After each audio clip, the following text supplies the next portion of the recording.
Hello प्यारे बच्चों, मैं आशा करता हूँ कि आप लोग खुश होंगे और अच्छे से पढ़ाई कर रहे होंगे। तो आप लोग देखेंगे कूलाम का नियम। कूलाम के नियम में है दो स्थिर बिंदु आवेशों के मध्य कार्यरत वैद्युत बल आवेशों के परिमाणों के गुणनफल के अनुक्रमानुपाती तथा उनके बीच की दूरी के वर्ग के व्युत्क्रमानुपाती होता है। इसका मतलब यह है कि जैसे दो स्थिर बिंदु आवेश है, मान लेते हैं एक स्थिर बिंदु आवेश जो है यहाँ पर है, दूसरा स्थिर बिंदु आवेश यहाँ पर है,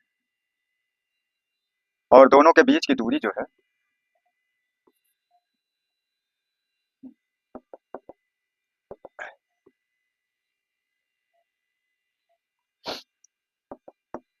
दोनों के बीच की दूरी स्मॉल आर है।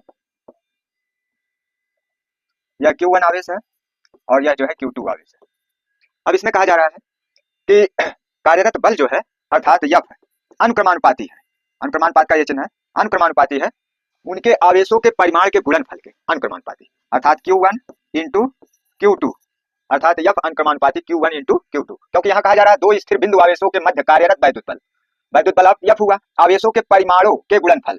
तो आवेश के परिमाण Q1 Q2 है, उनके गुणनफल के अनुक्रमानुपाती मतलब सीधा अनुपात, अनुक्रमानुपाती अर्थात सीधा अनुपात, गुणनफल के अनुक्रमानुपाती। फिर उसके बाद कहा जा रहा है तथा उनके बीच की दूरी स्मॉल आर है, बीच की दूरी के वर्ग के, इसके वर्ग के व्युत्क्रमानुपाती अर्थात एक बटे के रूप में लिखा जाएगा। व्युत्क्रमानुपात मतलब उल्टा संबंध होगा। तो यहाँ लिखते हैं F अनुक्रमानुपात का ही चिन्ह लगाएंगे, लेकिन इसको एक बटे के रूप में जब लिखेंगे तो व्युत्क्रमानुपात का संबंध हो जाता है।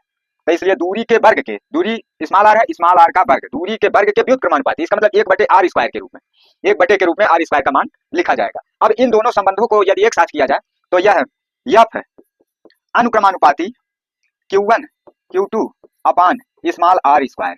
तो अब इस संबंध को हम क्या करते हैं, एक जो है सीधे संबंध के रूप में करते हैं। तो F बराबर का जब इसका संबंध लगाएंगे तो इसके सामने कोई नियतांक रखना पड़ेगा। तो अब आप देखेंगे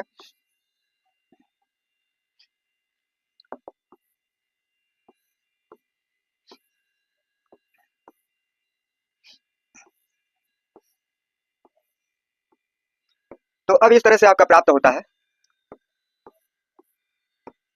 बराबर का संबंध जो प्राप्त होगा उसमें के नियतांक के रूप में होगा।